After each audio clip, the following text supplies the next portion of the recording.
今日は神奈川県藤沢市の藤沢駅にやってきたのだ。ここは JR 東海道線、小田急江ノ島線、江ノ島電鉄の3路線が乗り入れる湘南エリア最大のターミナル駅なのだ。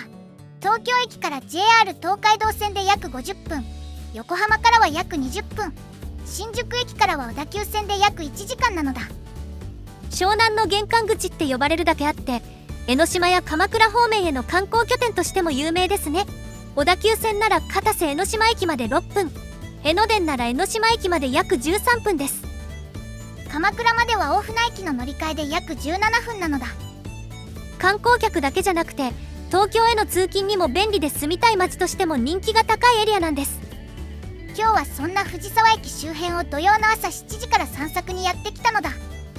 休日だから閑散としてるかと思ってたのですが、この時間からでも人が多くて驚いてます。では早速 JR 藤沢駅の周辺を探っていきます。 JR 改札を出て北口のペデストリアンデッキに来たのだ。すごく広々としたペデストリアンデッキになってますね。中央に大きな木があって綺麗に整備された歩行者空間になってます。左側に見えるのが西下屋なのだ。ヤマダ電機のラビやカルディとかいろんなお店が入ってる百貨店になってるのだ。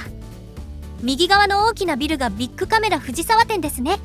7階と8階が純駆動書店になってます。純駆動藤沢店は2フロア構成でかなり広いのだ。7階には医学書や芸術書、語学、人文、理工などの専門書がずらりと並んでるのだ。8階には雑誌やコミック、文芸書、児童書などの一般書籍が充実してます。湘南エリアでこれだけの規模の書店があるのは珍しいと思うのだ。専門書から一般書まで幅広く揃ってるからかなりの大型書店と言えるのだ。土曜日の朝でも結構人通りがあるんだね。ペデストリアンデッキからは南側に小田急湘南ゲートも見えます。湘南ゲートの2階と江ノ電の改札が直結してるのだ。6階には図書館が入っていて屋上にはフットサルコートがあるのだ。北口も南口も利便性が高いビルが密集してるんだね。ペデストリアンデッキからエスカレーターで地上に降りて藤沢市役所の方へ向かってみるのだ。藤沢市は人口約44万人の神奈川県内でも大きな都市です。相模湾に面していて海と山の自然に恵まれた立地が特徴ですね。江ノ島や湘南海岸などの観光地を抱える一方で東京への通勤圏としても発展してるのだ。だから観光と住宅両方の顔を持ってる街なのだ。駅から市役所まで徒歩3分程度の距離にあるのも便利ですね。各種手続きで市役所に行く時も電車でアクセスしやすいのは助かります。市役所の本庁舎は2017年に完成。地下1階地上9階で総建設費188億円。5階には展望庭園、9階には展望デッキがあるらしいのだ。5階も8階もとても広々していて眺めもかなりいいみたいです。ただ今日は土曜日の朝で会長前なので入ることができませんでした。帰ってから改めて調べてみて寄らなかったのはもったいなかったかなって思ったのだ。ちなみにこの辺りは駅前だけど意外と静かで歩きやすい雰囲気でした。庁舎のすぐそばにコンビニもあるので用事のついでに立ち寄るのにも便利そうです。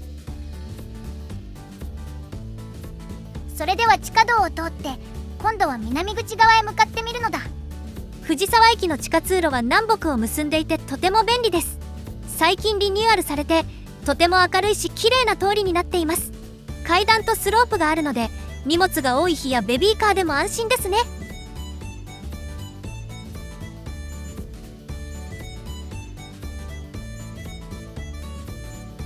地下道を出たところにミスタードーナツがありますね。まだ開店前の時間なのに行列ができてる。これはもしかしてもっちりんの列なのかな。土曜の朝からこんなに並んでるなんてすごい人気なのだ。ミスドの新商品って発売日は結構話題になりますからね。朝から並んでる皆さんお疲れ様です。小田急江ノ島線の改札が唯一地上1階にあるので寄ってみるのだ。藤沢駅には3つの路線があるけど地上階にあるのはこの小田急だけなのだ。小田急江ノ島線は新宿から藤沢を結ぶ路線ですね。藤沢から先は片瀬江ノ島駅まで伸びていて江ノ島観光の玄関口としても重要な路線です。新宿から藤沢まで約1時間、藤沢から片瀬江ノ島までは約6分なのだ。江ノ島に行くなら一番便利な路線だと思うのだ。現在進行中の藤沢駅再開発で、この小田急の改札も2階に移る予定になっています。2028年3月の完成予定で、 JR 小田急江ノ電の3線すべての改札が同じ2階フロアになるそうです。橋上駅舎化されるから、今の地上1階の小田急改札が見られるのも今のうちなのだ。それでは階段を上って2階の空中回廊に向かってみるのだ。階段を上って2階の空中回廊にやってきたのだ。ここからペデストリアンデッキを通って南口側にある江ノ島電鉄の改札へ向かってみるのだ。空中回廊から見ると藤沢駅周辺の様子がよくわかりますね。屋根があるので雨の日でも濡れずに移動できるのが便利です。江ノ電の改札は湘南ゲートの2階部分にあるのだ。 JR の改札続きの南口からペデストリアンデッキで直接つながってるのだ。江ノ島電鉄は愛称江ノ電で親しまれている路線ですね。藤沢駅から鎌倉駅まで14駅、約37分で結んでいます。途中で江ノ島駅、鎌倉高校前駅、長谷駅、鎌倉駅などの観光地を通るのだ。湘南や鎌倉観光には欠かせない路線なのだ。江ノ電の改札がある小田急湘南ゲートは2019年3月にオープンした商業施設です。以前は小田急百貨店だった建物をリニューアルしたんですね。地下1階から地上7階まであって、屋上にはフットサルコートもあるのだ。レストランやファッション、雑貨など幅広いショップが入ってるのだ。6階は図書館も入っていて、駅地下なのもあって利便性は高そうです。商業施設の中に図書館があるっていうのが便利だよね。お買い物のついでに本も借りていけるのだ。湘南ゲートは湘南の玄関口らしく、海をイメージした明るい内装が特徴的です。ここが江ノ電の改札なのだ。江ノ電の改札は湘南ゲートの2階に隣接しています。ここから江ノ島や鎌倉といった観光地へ出発するんですね。パスモやスイカに加えてクレカのタッチ決済も使えるのだ。外国からの観光客も増えてるので、クレジットカードで乗れるのは助かるだろうね。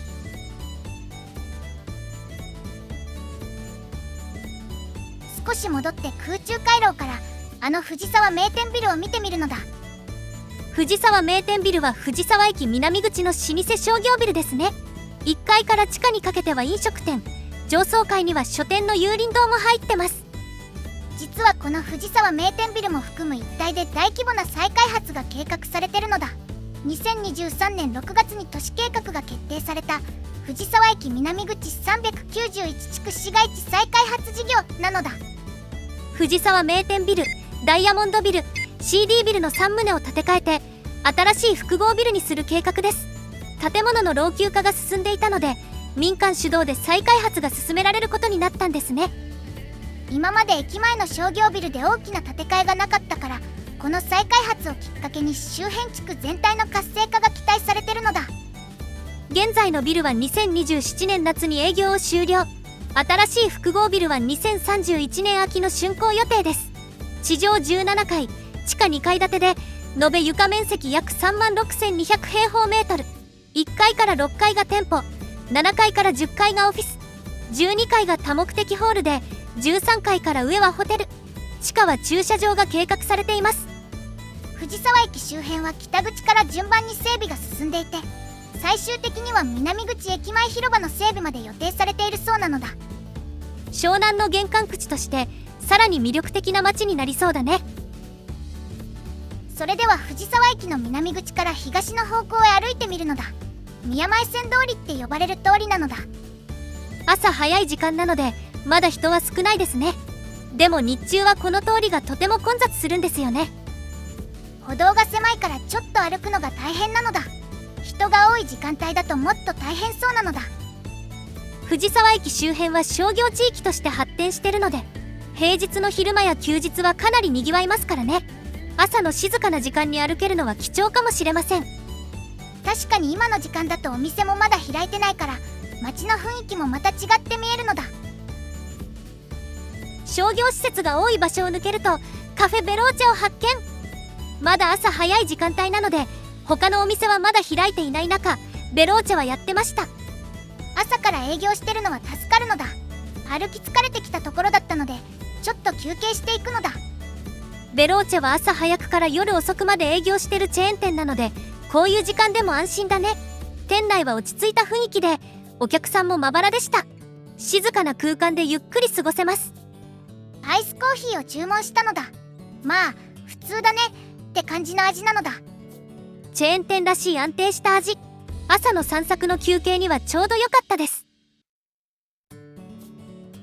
ベローチェで休憩した後はお目当ての中華料理店中華大新にやってきたのだ。開店の午前11時ぴったりに到着したけど、すでに行列ができてるのだ。1973年創業、50年以上の歴史を持つ藤沢の老舗中華店ですね。藤沢駅南口から徒歩2分、六甲会館の2階にあります。藤沢のソウルフードと呼ばれるほど地元で愛されてるお店なのだ。テレビ番組「マツコの知らない世界」でも紹介されたことがあるのだ。10分ほど待ってカウンター席に入れました。店内はどことなく昭和の雰囲気が漂ってますね。営業時間が11時から翌朝4時までっていうのもすごいのだ。夜遊びの締めにも愛用されてる名店なのだ。看板メニューの大新ラーメンを注文しました。ひき肉としいたけなどを使用したあんがたっぷりとかかったあんかけラーメンです。極細麺にあんかけが特徴で、ザーサイ、ひき肉、たけのこなどが入ってるのだ。見た目からしてもう美味しそうなのだ。あんがたっぷりかかってて、これがすごく熱々。このあんがすごく美味しいのだ。ひき肉がたっぷり入っててコクがあるのだ。極細麺との相性も抜群だね。醤油ベースのやや甘めのスープで、あんが絡みやすくて一口一口に旨味が感じられます。それに穴開きのレンゲもついてくるんだね。これで最後に残った具材をすくって余すことなく食べられるのだ。さすが50年以上地元で愛されてるお店だけあって本当に美味しかったのだ。藤沢駅に来たらまた食べたいね。中華大新の後は北口方面の散策に向かうのだ。藤沢名店ビルの横から地下通路を通って北口側へ移動するのだ。藤沢駅の地下通路は1965年に南北を結ぶ通路が開通したのが始まりです。その後1977年に東西方向の通路も完成して現在の地下通路になったんですね。つまり約50年の歴史があるということなのだ。長い間使われてきた地下道だけど、老朽化をきっかけに2022年4月に大幅リニューアルしたのだ。壁面のデザインは湘南の海に打ち寄せる波を幾何学模様で表現してるそうです。以前は薄暗い印象だったけど、今は吹き抜け部分に最高屋根を設けて自然光が入るのだ。全体に明るい照明も設置されてるから歩きやすいのだ。バリアフリーも充実してて、視覚障害者誘導用ブロックや案内サインも整備されてます。延長約90メートル、幅約7メートルの通路なので結構広いんだよね。北口地下広場にはベンチとプロジェクターも設置されてるのだ。地下通路なのにくつろげそうな空間になってるのだ。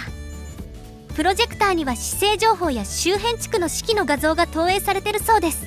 イベントの際は床面のプロジェクションマッピングも稼働するんだとか。西下屋の横から地上へ出てきました。そのまま北西の方向へ向かって散策してみます。北口側の街並みはどんな感じでしょうか。藤沢は湘南地域の中心都市として発展してきた歴史があるのだ。江ノ島、鎌倉方面への海の玄関口としての役割も大きいのだ。住宅街と商業地が調和した暮らしやすい街の雰囲気だね。大学生や観光客、地元の方々が行き交う多様性のある街だと感じます。東京への通勤圏でありながら海にも近くて自然も豊かなのだ。だから住みたい街として人気が高いのも納得なのだ。商店街や個人店も多くて昔ながらの街の雰囲気も残ってますね。再開発で新しくなった部分と古き良き部分が共存してるのが魅力的です。駅前に戻ってきたのだ。サンパール広場で何かイベントをやってるね。